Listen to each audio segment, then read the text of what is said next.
și care am folosim o altă tehnică, dar ar fi Titan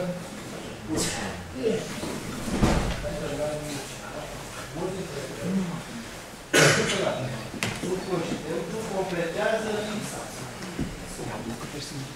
O să încearcă să facă așa, așa, așa, face așa și așa, îl completează. Îl completează, că știi că noi trebuie să dăm informație ca să mai completeze informație. Să exersăm, până ajunge un reflex. În subconștientul nostru știe ce trebuie să caute în interior. Nu să găsească o soluție de moment. Trebuie să știe tot timpul poziția corpului nostru față de adversar, unde este adversarul, sunt acoperit, descoperit, lucrurile astea se învață, lucrând. Pasul lateral, atent. Trece de braț, o duc jos, aici, tai. Fixat. Am intrat, hai. Nu trebuie să spui de adversar nici